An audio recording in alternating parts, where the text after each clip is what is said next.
نحمده ونصلي ونسلم على رسوله الكريم اما بعد فاعوذ بالله من الشيطان الرجيم بسم الله الرحمن الرحيم رب اشرح لي صدري ويسر لي امري واحلل عقدة من لساني يفقهوا قولي ربنا آتنا في الدنيا حسنة وفي الآخرة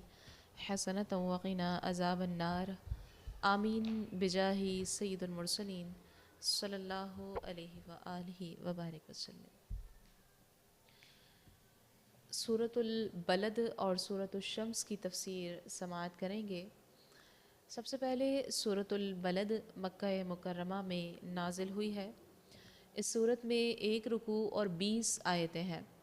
بلد کا معنی ہے شہر،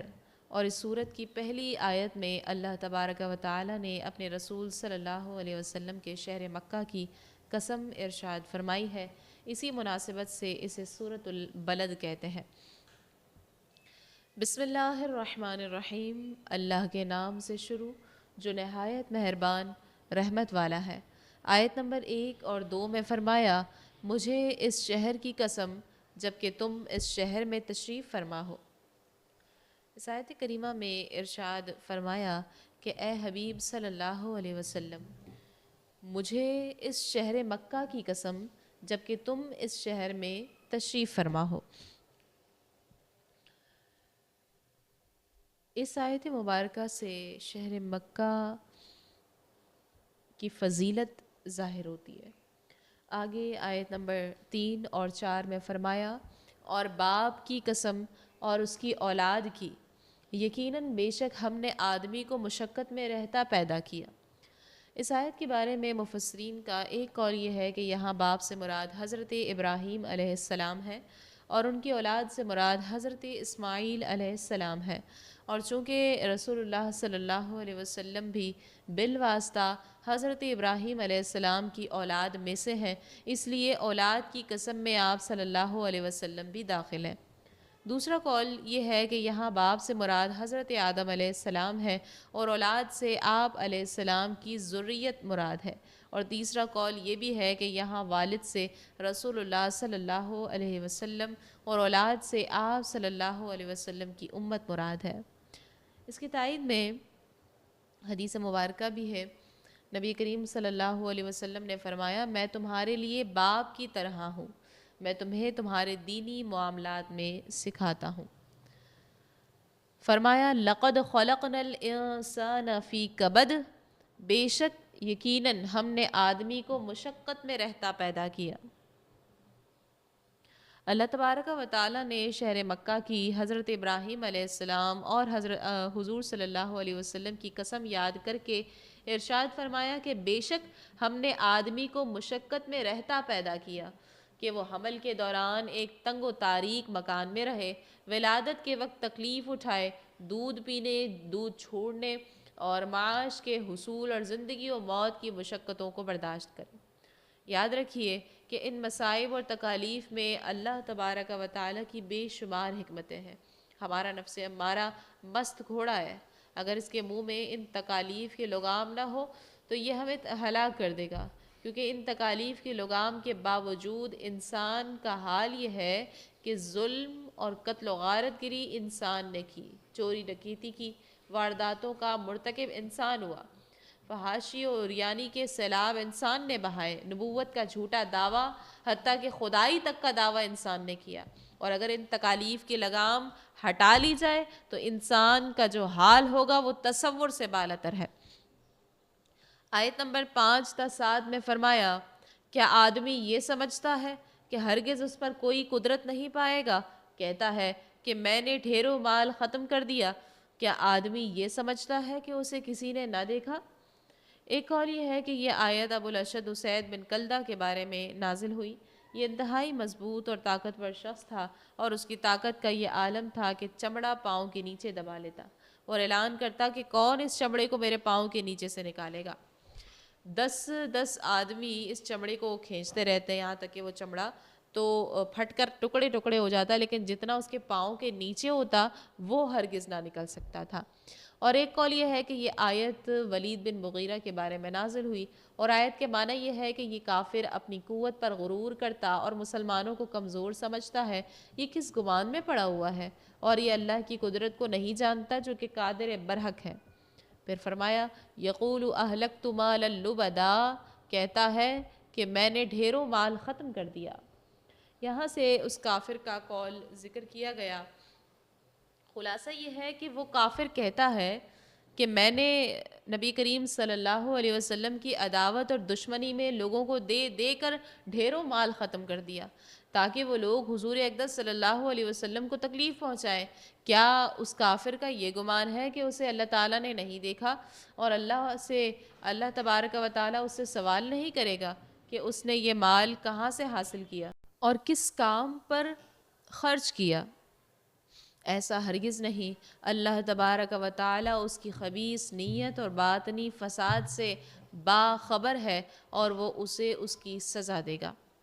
تو اس آیت کریمہ سے یہ معلوم ہوا کہ بری نیت سے اور بری جگہ پر مال خرچ کرنے کا انجام بہت سخت ہے۔ اس سے وہ لوگ عبرت حاصل کریں جو رشوت کے ذریعے دنیا کا عہدہ اور منصب حاصل کرنے کے لیے اور شادی کی ناجائز رسموں کو پورا کرنے کے لیے بے تحاشا مال خرچ کرتے ہیں۔ اسی طرح وہ لوگ بھی درس حاصل کریں کہ جو ظاہری طور پر تو نیک کاموں میں اپنا مال خرچ کر رہے ہیں، لیکن ان کی نیت یہ ہے کہ اس عمل سے لوگ ان کی واہ واہ کریں اور لوگوں میں ان کی نیک نامی مشہور ہو۔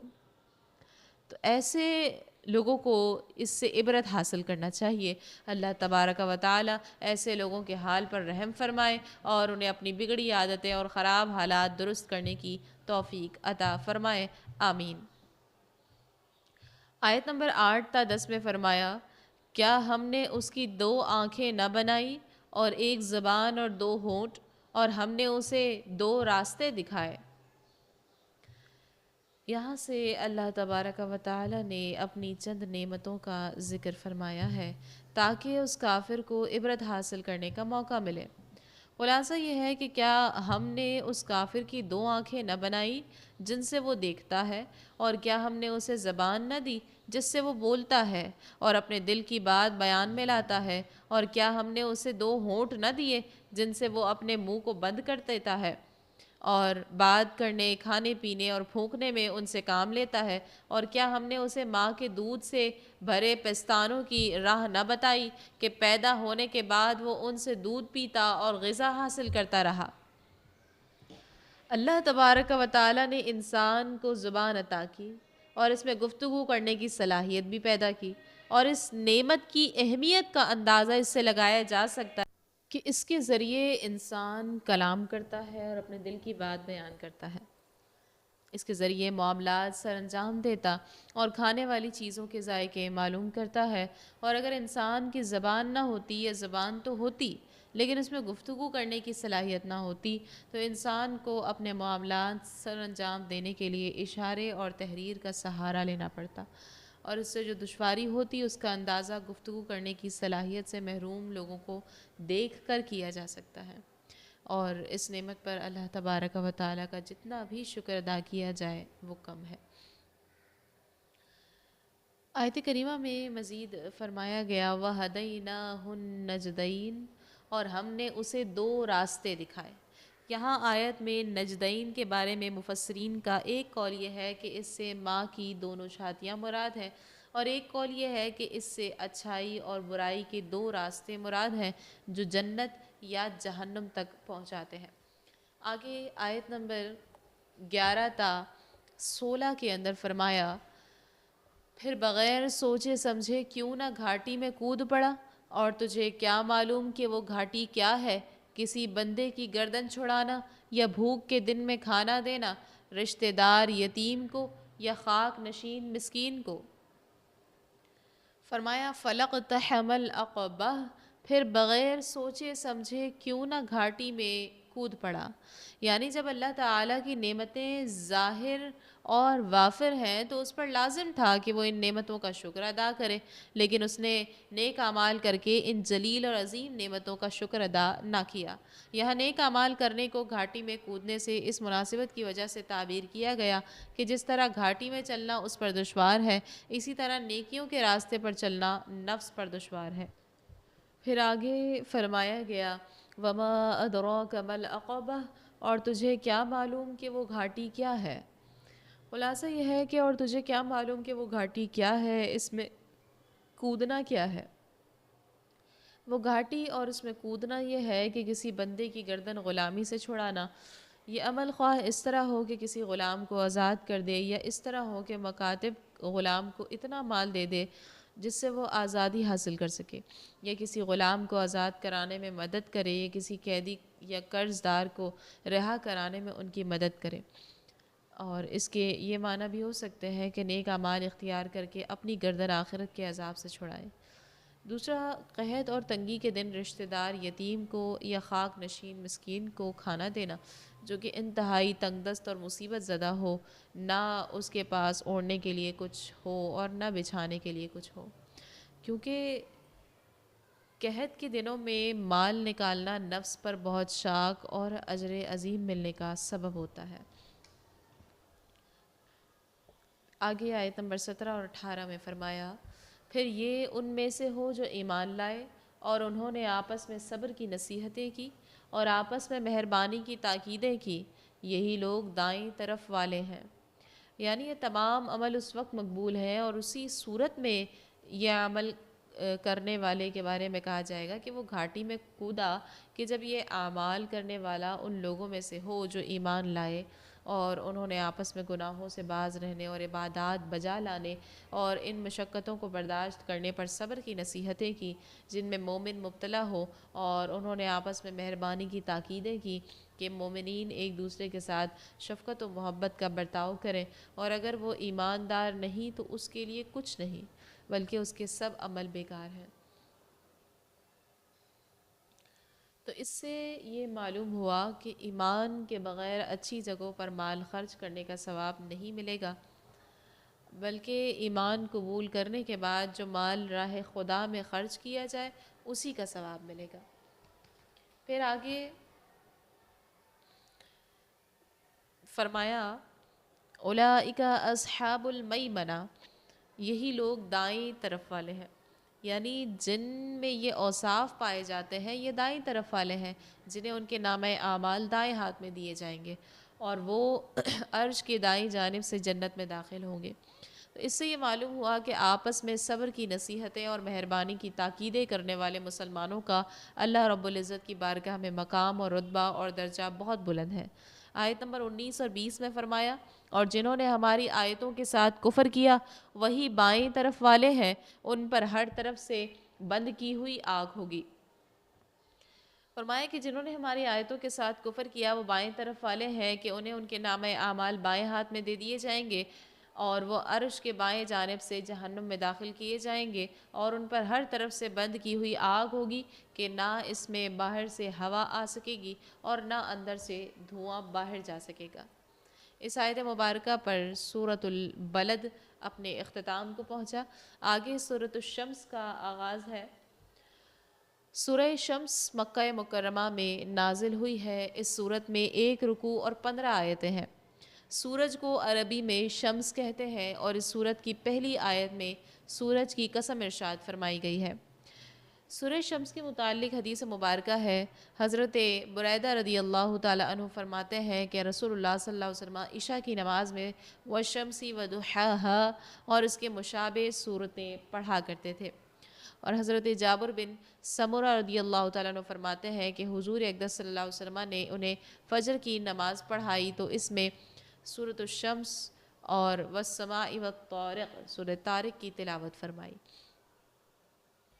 تو نیت کیجئے کہ ہم اپنے نبی پاک صلی اللہ علیہ وسلم کے اس معمول کو اپنانے کی پوری کوشش کریں گے انشاءاللہ۔ بسم اللہ الرحمن الرحیم۔ اللہ کے نام سے شروع جو نہایت مہربان رحمت والا ہے۔ آیت نمبر 1 اور 2 میں فرمایا سورج اور اس کی روشنی کی قسم اور چاند کی جب وہ اس کے پیچھے آئے،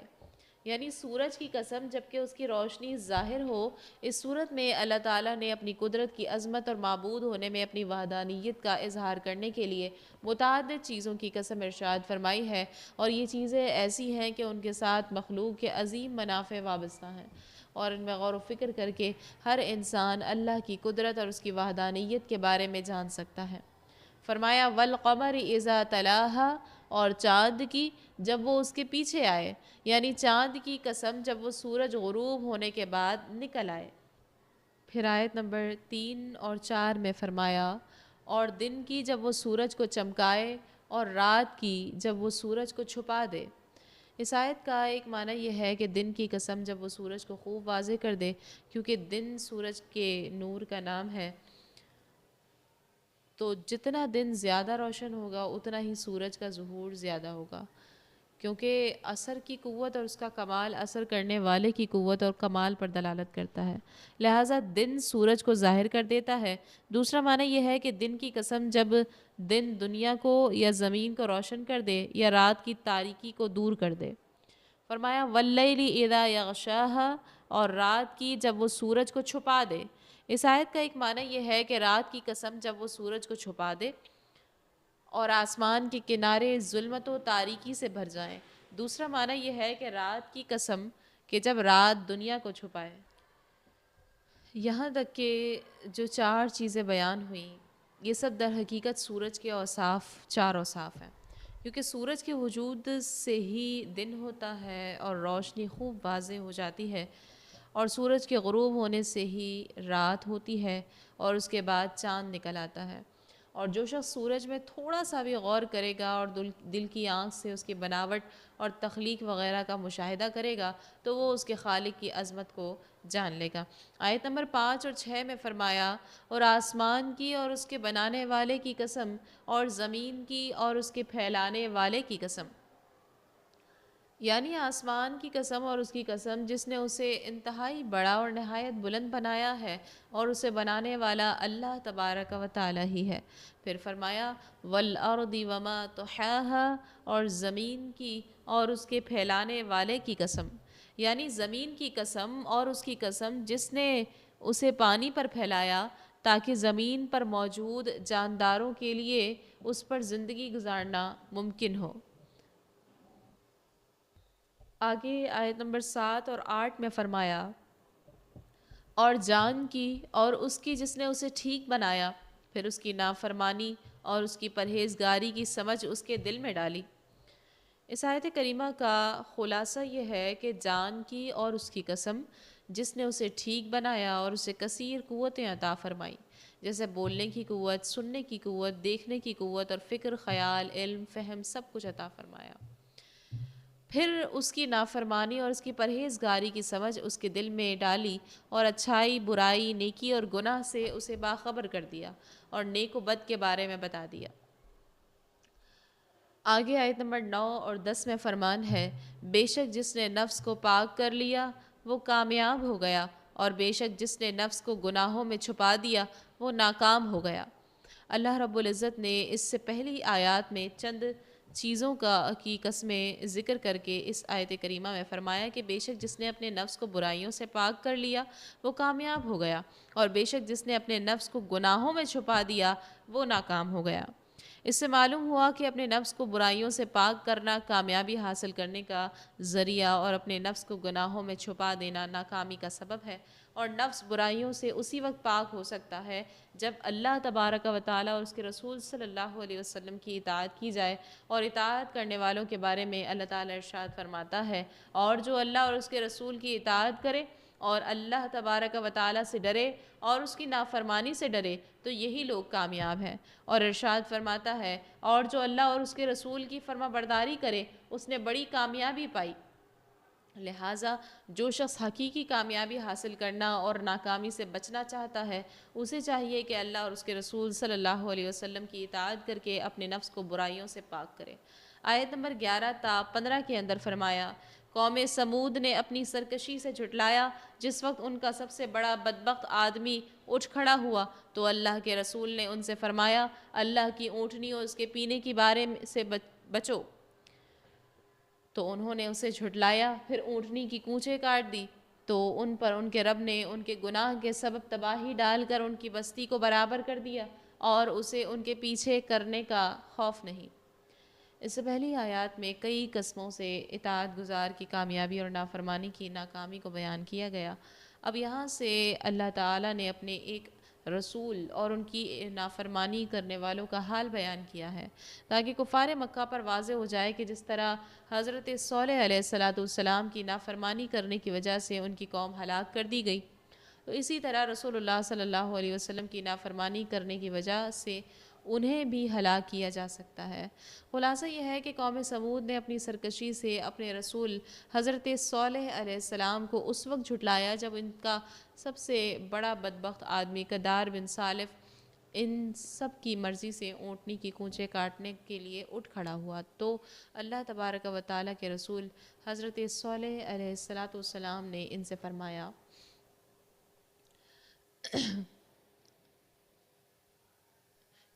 کہ تم اللہ کی اونٹنی کے در پہ ہونے سے بچو اور جو دن اس کے لیے پانی پینے کا مقرر ہے اس دن پانی نہ لو تاکہ تم پر عذاب نہ آئے۔ تو انہوں نے حضرت صالح علیہ السلام کو جھٹلایا، پھر اونٹنی کی کونچیں کاٹ دی، تو ان پر ان کے رب نے ان کے اس گناہ کے سبب تباہی ڈال کر اور ان کی بستی کو برابر کر کے سب کو ہلاک کر دیا اور ان میں سے کوئی باقی نہ رہا، اور اللہ کو ان کے پیچھا کرنے کا خوف نہیں جیسا بادشاہوں کو ہوتا ہے، کیونکہ وہ سب بادشاہوں کا بادشاہ ہے، وہ جو چاہے کرے اور کسی کو اس کے آگے دم مارنے کی مجال نہیں ہے۔ آیت کریمہ میں مزید فرمایا گیا وَلَا يَخَافُ عُقْبَاهَا۔ بعض مفسرین نے اس آیت کے معنی یہ بھی بیان کیے ہیں کہ حضرت صالح علیہ السلام کو ان میں سے کسی کا خوف نہیں کہ عذاب نازل ہونے کے بعد وہ انہیں ایذا پہنچا سکے۔ اور یہاں پر سورۃ الشمس بھی اپنے اختتام کو پہنچا۔ آخر میں اللہ رب العزت کی بارگاہ میں دعا کرتے ہیں الہ العالمین، اے رب العالمین ہمیں نیکی کے مشکل راستے پر چلنے کی توفیق عطا فرما اور ہمیں دوسروں کی مدد کرنے والا بنا۔ الہ العالمین ہمارے نفس کو پاک کر دے، ہمیں برائیوں اور گناہوں سے محفوظ رکھ۔ یا الہ العالمین ہمیں اپنے نفس پر قابو پانے والا بنا، ہمیں اپنی رضا کے راستے پر چلنے کی توفیق ہمت دے۔ اے رب العالمین، یا رب العالمین ہمیں دنیا اور آخرت میں کامیابی عطا فرما، ہمیں اپنے نیک بندوں میں شامل فرما۔ آمین یا رب العالمین بجاہ سید المرسلین صلی اللہ علیہ وسلم۔ وما علینا الا البلاغ المبین۔